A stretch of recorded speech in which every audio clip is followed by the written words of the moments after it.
Guys, welcome back to my channel. তোমরা যারা আমাকে ফলো করো তারা অবশ্যই দেখেছো যে আমি অনেক দিন পর ভিডিও ছাড়লাম, তাই তো? অনেক দিন পর ভিডিও ছাড়ার যে কারণ, তার জন্যই আমি আজকে এই ভিডিওটা বানিয়েছি।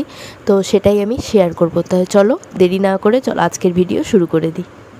এখন যারা তোমরা আমার ভিডিও দেখো তারা দেখেছো যে আমার ভিডিওর মধ্যে একটা বেবি আছে। তো ওই বেবিটা আমারই বেবি, তার নাম হচ্ছে ডুক্কু, আমারই দেওয়া আদরের নাম। ওকে বাড়িতে সবাই ডুক্কু বলেই ডাকে।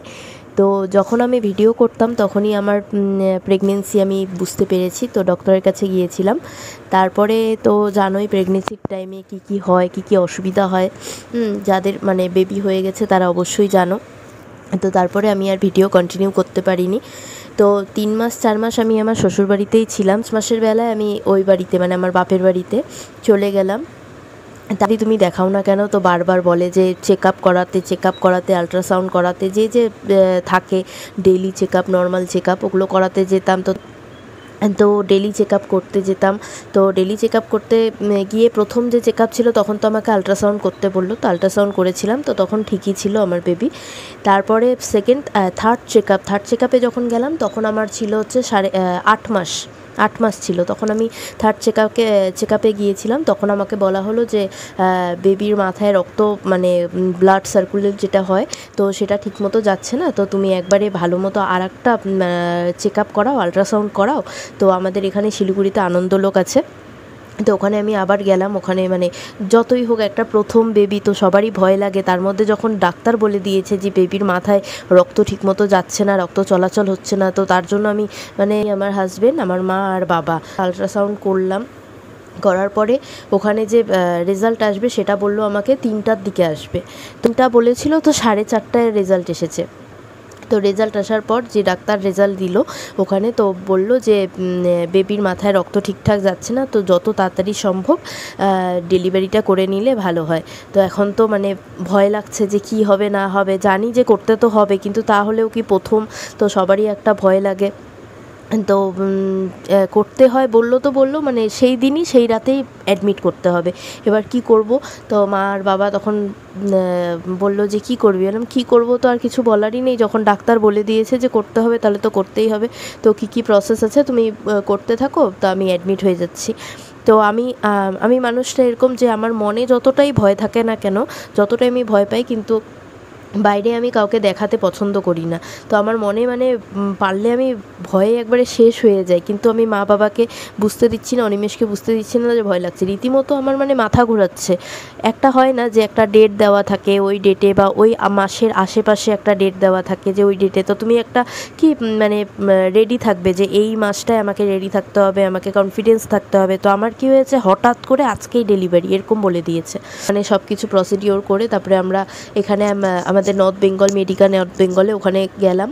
তো ওখানে যাওয়ার আগে তো ভাবলাম যে এখন মাথাও ঘোরাচ্ছে, কী করব। তো হয়তো আমি প্রথমেই ছিলাম যে হওয়ার আগে আমি চাউমিনের দোকানে চাউমিন খেয়ে তারপরে গেছি।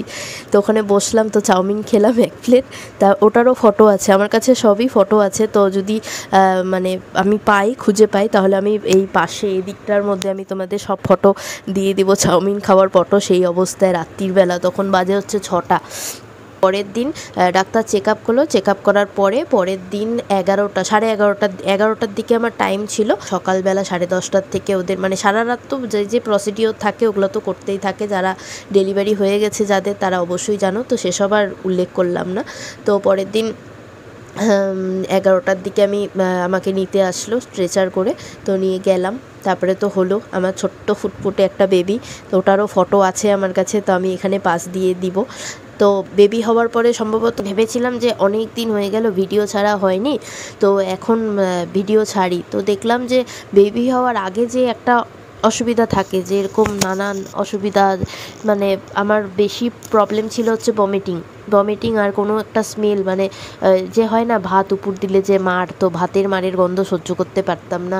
তারপরে তোমার মাথার তেলের গন্ধ সহ্য করতে পারতাম না, কিছু খেলেই বমি হতো। তো আমার দুটাই প্রবলেম ছিল, সেটা হচ্ছে একটা স্মেল প্রবলেম আর একটা হচ্ছে ভমিটিং। তো কিচ্ছু খেতে পারতাম না। তো বেবি হওয়ার পরে ওরা ওখানে রুটিন দিয়ে দিল, মানে খাবার টাবার তো সব নার্সিংহোম থেকেই দেয়, বাড়ির থেকে কিচ্ছু অ্যালাউ করে না ওখানে। আর ওখানের ব্যবস্থাও খুবই সুন্দর, একদম সকালবেলা তোমাকে 7টার মধ্যে লাল চা দিয়ে দিবে, বিস্কুট দিয়ে দিবে, আবার 10:30, 10টা, সোয়া 10টার মধ্যেই তোমাকে সকালের খাবার দিয়ে দিবে। তো তারপরে খাওয়া দাওয়া করে টোরে তারপরে বেবিকে আমার কাছে আনা হলো। তো প্রথম অবস্থায় মানে বেবির এত যে কষ্ট ডেলিভারি হওয়ার পর, তো প্রথম অবস্থায় যখন বেবির মুখটা দেখলাম না, তখন সব কষ্ট মানে কোথায় যে উড়ে যায়।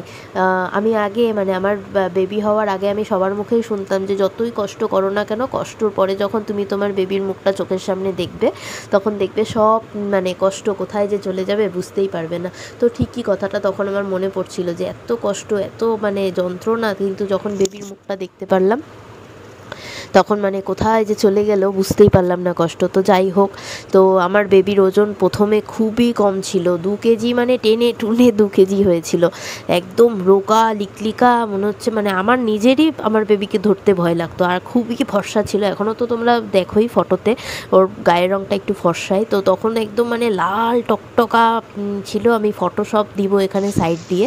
তো লাল টকটকা ছিল, মানে তুমি যে ওকে ধরবা তো ওর গায়ের যে রক্ত ওটা চাপা দাগ হয়ে যায় এরকম। তো আমার নিজেরই আমার বেবিকে ধরতে ভয় লাগতো। তো যাই হোক, তো পরের দিন বাড়ি এলাম। বাড়ি আসার সময়ও আমার বৌমণি আমাকে ওয়েলকাম করেছিল খুব সুন্দরভাবে। হ্যাঁ, তারপরে বাড়ি এসে তারপরে তো বেবিকে নিয়ে মানে যা শুরু হয়ে গেল খাওয়া দাওয়া। হ্যাঁ, মানে তখন অনবরত কাঁদতো, মানে দিন রাত মানে কান্না থামে না। আমি ভাবতাম প্রত্যেকেরই তো বেবি হয়, কিন্তু এত কেন কান্দে, নাকি খাবার মানে গ্যাসের প্রবলেম, নাকি অনেকের হয় পেটে ব্যথা, গ্যাসের প্রবলেম হয়। তো ভাবলাম যে গ্যাসের প্রবলেম হচ্ছে নাকি। হ্যাঁ, তা মানে শরীরে একটু মাংস নেই, তারপরে অনবরত কান্না, হ্যাঁ, তা খায় না, মানে কি যে তখন অবস্থা গেছে। অনেকের বেবিকে দেখি যে মানে বাড়িতে আসার পরে কত সুন্দর থাকে, ঘুমের টাইমে ঘুমায়, হ্যাঁ, খেলার টাইমে হালকা একটু খেললো, হালকা একটু জেদ করলো, কিন্তু আমার বেবি সারা দিন কান্না, দিন রাত দুটাই, কিন্তু ঘুম একদমই নেই, ছোটোর থেকে ওর ঘুমের প্রবলেম। ভাবলাম যে ঠিক আছে, যখন আমি আবার মানে চালু করব আমার চ্যানেলটা, তো এখন একটু থাক, কারণ বেবির দিকে এখন আমাকে নজর দিতে হবে। কারণ কথাই আছে, সবার থেকে মা যেটা তার বাচ্চার জন্য মানে ভাববে বা বুঝবে, সেটা আর অন্য কেউ বুঝতে পারে না। তো যাই হোক, কিন্তু সেটা আমার ক্ষেত্রে অতটাও ঠিক না, কারণ আমার মা যতটা আমার বেবির জন্য করেছে, মানে হয়তো অতটা কোনো দিদা তার নাতি বা নাতনির জন্য করবে না। আমার মা যথেষ্ট করেছে, সারা রাত ওর সাথে জেগে থাকা, আমার সাথে বসে থাকা। হ্যাঁ, মানে আমি তো প্রথম অত কিছু পারতাম না, তো আমার মা সব কিছু দেখিয়ে দেওয়া, করে দেওয়া। তারপরে আর আমি ছোটোর থেকে ওকে মানে হাগিস পরাতাম না, কারণ অনিমেষ ওটা পছন্দ করতো না। আর তার থেকেও বেশি হচ্ছে তোমার আমার বেবির হচ্ছে মানে শরীরে চামড়া বলতে মানে মাংসই ছিল না বলতে গেলে। তো এবার হাগিস যে আমি একদম ছোট্ট সাইজটা যে আনি, তারপরে একবার পরিয়েছিলাম, তারপরে দেখি মানে ওর ওটাও ঢিলা হচ্ছে। তো আমি হাগিস ওকে কী পরাবো। তো ছোটোবেলায় ওই কাঁথা টাথা দিয়েই ইসে করেছিলাম, মানে রেখেছিলাম ওকে। তা তারপরে একবার ওই যে বললাম যে একবার হাগিস পরিয়েছিলাম, তো হাগিস পরানোর পরে তারপরে দেখলাম ওর পুরো গায়ে র্যাশ হয়ে গেছে, গায়ে মানে ওই হাগিসের জায়গায় যেখানে মিশে থাকে পেছনের দিকটা, তো পুরো গায়ে র্যাশ হয়ে গেছে। ওটার থেকে পিঠেও আবার র্যাশ হয়ে গেছে। মানে বললাম না তখন যে কী পরিস্থিতি ছিল, কি করে দিন কাটিয়েছি, তো এখন ভাবলেও মানে ভয় লাগে যে সত্যি মানে কী দিনগুলো কাটিয়েছি।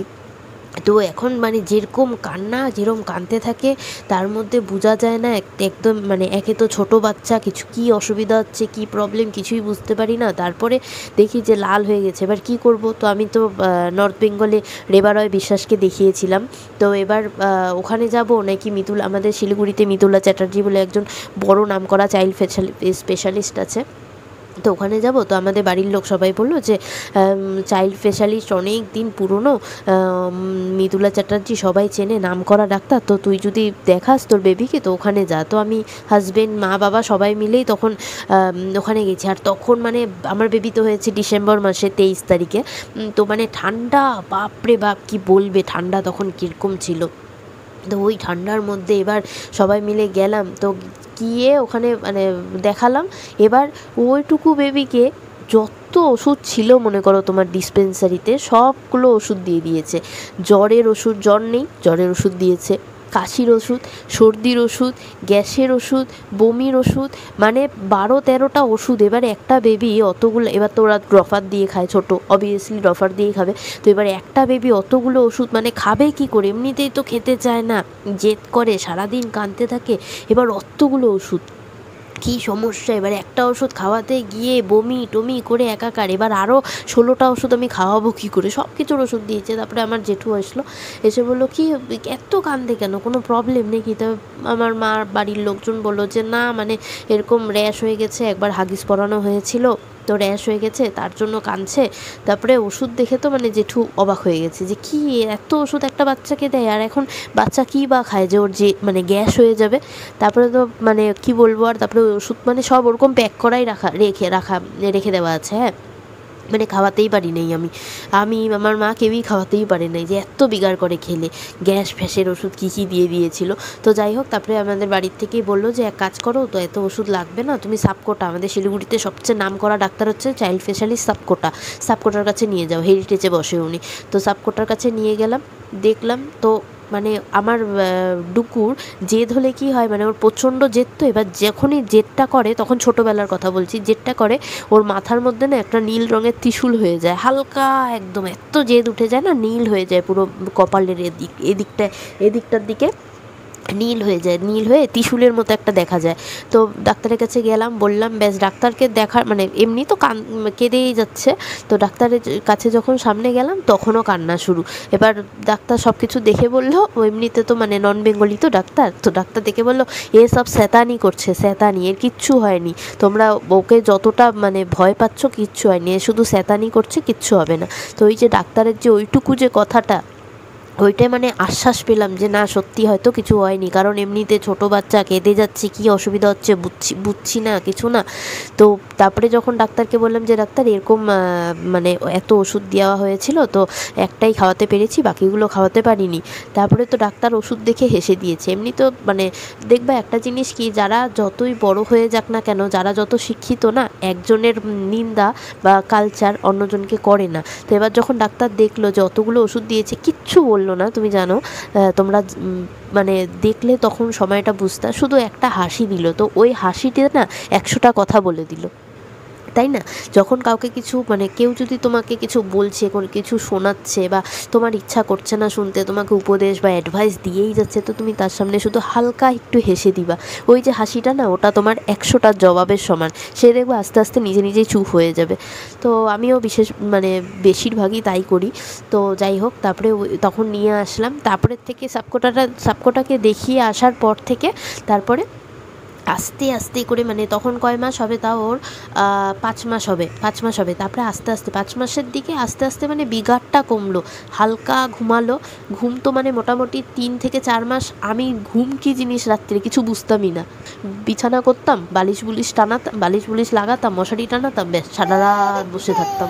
ঘুম কি কিছুই বুঝতাম না। এবার 5 মাস যখন হলো, তারপরে হালকা হালকা করে ঘুমালো। তো আমার তো একটা অভ্যাস হয়েই গেছে, ঘুমালো মানে ওর ঘুমটা আছে মানে আমার শান্তি।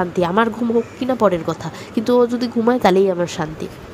এবার তারপরে ওরকম করে গেল। এবার চ্যানেল কি করে করব, মানে ভাবছি আমি চ্যানেলে আমি ভিডিও বানাবো কি করে, এমনিতেই এত প্রেশার, তার মধ্যে আমার বাচ্চাকে নিয়ে আমি পারছি না এখন, তার মধ্যে মানে কেঁদেই যাচ্ছে। তারপরে আমি ভাবলাম যে ঠিক আছে, পরে একটু বড় হয়ে যাক, 1-2 বছর হোক, তারপরে যদি আমি পারি তাহলে আমি চ্যানেল বানাবো। আর আমি এই ভিডিওটা অবশ্যই বানাবো যে এতদিন আমি কেন গ্যাপ দিয়েছিলাম। লাইক করো, সাবস্ক্রাইব করো, তারা অবশ্যই আমার চ্যানেলের সাথে থেকো। আর এই ভিডিও যদি তোমাদের ভালো লাগে তাহলে অবশ্যই এই ভিডিওটাকে লাইক করে দিও। তাহলে আবার নেক্সট ভিডিওতে দেখা হচ্ছে। Bye bye.